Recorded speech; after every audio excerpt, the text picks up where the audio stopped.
Hi guys, this is Alaya Jen and welcome back to my YouTube channel. So for today's video, may tanong sa atin si Nisa Lyrics kung magpapabox ba daw, kung paano dito sa loob ng bahay iipunin yung mga items na nabili mo sa labas. So ako guys, hindi ako nagpaalam sa amo ko na magtatabi ako ng mga items dito. Ang ginagawa ko, nandito lang sila nakatambak. Dito kasi yung baba ng kwarto ko, ng higaan ko is storage nila. So may maleta ako dyan. Ayan, so dyan ko nilalagay yung mga ipapabox ko. Hindi rin nila alam na nag-i-imbak ako dito ng chocolate, ng kung ano-ano. Hindi rin nila alam, pero nakikitata nila pagka dinidisinfect ko yan, mapapansin nila sa camera na inaano ko. And wala naman yan silang comment. As long as hindi mo ninakaw and hindi kanila yung gamit na ilalabas mo. Pero guys, ang ginagawa ko pag linggo or kapag day off ko, ayan, bumibili ako ng mga something na iniipon ko and napuno ko na yung maleta ko ngayon. So, next kong pupunuin is yung bag ko.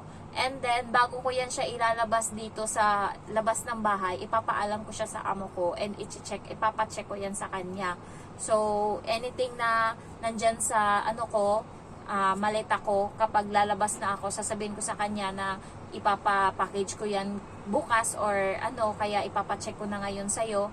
Ayan, so sa gabi ko ipapacheck kasi kinabukasan maaga akong aalis and tulog pa yan sila. Kaya ipapacheck ko sa kanya sa gabi and ipapakita ko sa kanya anything na nandyan sa loob ng maleta ko. Isa-isahin ko yan and yun yung gagawin nyo guys. And pumapayag naman yung mga amo dito kasi yung amo ng kaibigan ko, pinahiram pa nga siya ng parang trolley. Ayan, yung lagayan ng pangpamalengke nila. So, pinahiram sa kanya para daw hindi siya mabigatan pagka dala niya ng mga items. So, as long as hindi kanila yung items na ilalabas mo, hindi kanila yung ipapapackage mo, walang problema yan sa kanila. Kasi, marami namang mga mga helper na nag-i-stock, nag-i-imbak sila ng mga ipapabox talaga and alam yun ng mga amo namin. Ayan, so ako napapansin ata niya na napupuno na nga yung namin dito, napapansin niya puro ako bili.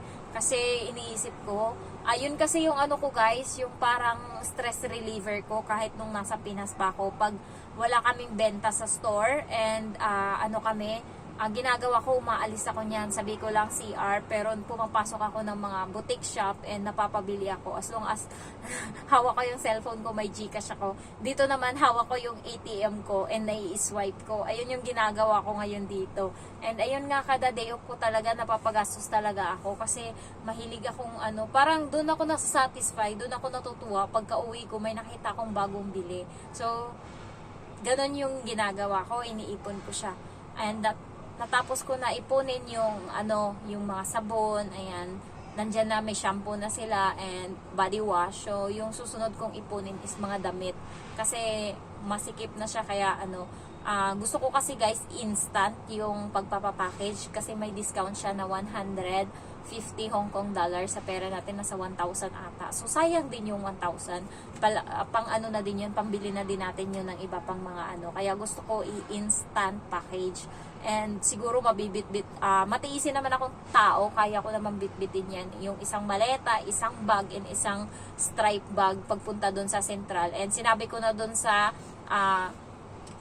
ipapapackage ko sa tao yung store na nagpapapackage na kung pwede, ilagay ko muna siya sa box lahat and pag pa kulang, lalabas ako and bibili pa ako sa labas. So sabi niya, okay lang yan as long as within the day, mapak mo siya, mabox and matipan, and yun yung sinabi niya. So, siguro mga isang araw, kaya ko naman, mabilis naman ako kumilos and agahan ko na lang para maaga matapos. Ayun lang yung tanong and pa ba? Yung iba nagpapa-storage guys kasi wala talaga sila, lalo pagka share room ka sa bata and wala kang sariling kwarto, hindi ka talaga nakakatabi ng mga gamit mo.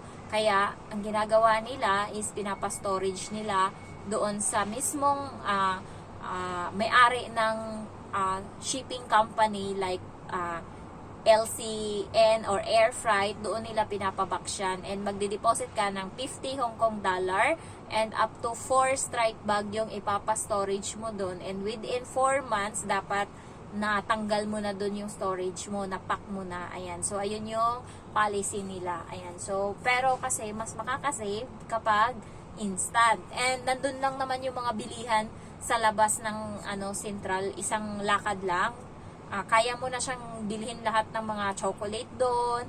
Andun lahat. Kaya, siguro instant ako. Basta maubos ko lang ng ipon yung mga damit and sapatos. And, madali na lang yan. Yung Mannings kasi nandun lang din sa kabila, IFC. Kaya isang araw kaya talaga. Ayan. So ano pa ba yung natin? Pero guys, huwag kayong uutang ng pera para ipapabox nyo lang yung inutang nyo. Kasi wala talaga yan. Sayang. Kaya ako ginagawa ko kada sahod lang ako kumukupit ng konti para itatabi ko pang box. Pero hindi ko inaano na. Yung iba kasi guys, inuutang nila. Halimbawa, uutang sila ng 20,000 Hong Kong dollar sa pera natin na sa 100 pesos and i-shopping nila yan lahat, ibili nila ng mga chocolate lahat-lahat and ipapabox nila sa Pinas. Ang problema is ikaw dito nabaon ka sa utang, samantalang yung mga pinabox mo doon, napunta yan kahit kanino sa kapitbahay, and yung pamilya mo is galante, ibibigay din yan nila sa iba. Hindi naman yan nila mauubos lahat. And gusto nilang ipagmalaki na nakatanggap sila ng package. Ayan. Kaya kayo, wag kayong umutang para lang i-package. And speaking of utang, merong isang subscriber ako na tinatanong niya ako kung saan daw pwedeng mangutang. Huy, hindi ko alam kasi hindi pa ako umuutang. Gusto niya daw humiram ng 5,000 Hong Kong dollar and parang sinasabi niya na ako, magagarantor, parang ganun, ituturo ko sa kanya. Oh my God! Tigilan mo ako, bahala ka dyan, mangutang ka kung gusto mo, wag mo akong idamay. Ayan, so, pwede tayong maging kaibigan dito, pero speaking of pera, hindi tayo pwede. Ayan, so, kinukulit niya ako, hindi ko siya nire-replyan. Tapos, kanina nag-chat na naman sa akin, sana daw mapansin ko daw yung chat niya. Utang yun, ayoko, bahala kayo dyan. Gipit din ako, kaya kahit gusto kong ipatayo na yung bahay namin. Inuunti-unti ko talaga siya kada sahod. Ayan. So, kada sahod, naglalaan ako ng 25,000 para pambili ng materyales sa bahay. O, tingnan mo, hindi ako umuutang. Inaano ko. Kasi hindi naman yan isang ganto. Kailangan mo talagang antayin. Kung gusto mong makapundar, kailangan unti-unti lang. Kasi kung bibiglain mo, ikaw din yung mahihirapan. Yung kaibigan ko, umutang siya ng 20 Hong Kong dollar. Sa pera natin is nasa 140 pesos. And ngayon, hirap na hirap siya. Kasi magkano na lang napapadala niya ngayon kasi binabayad niya dun yung 2.8. So sa pera natin, mga nasa 19,000. Binabayad niya dun sa inutangan niya and 10,000 pinapadala niya sa Pinas. So, ang natitira sa kanya is 5,000. Yun yung binabudget niya para panggala namin. So, kanina nagbaon nga siya. So, nagbaon kami para makatipid. Pero, napagastos naman kami kasi ang layo ng pinuntahan namin, Twin Moon Park. Kasi, sabi maganda. Pagdating namin doon, hindi siya ganun kaganda. Pero, okay na din. Na-explore namin yung lugar na yun. Pero, malayo siya, guys.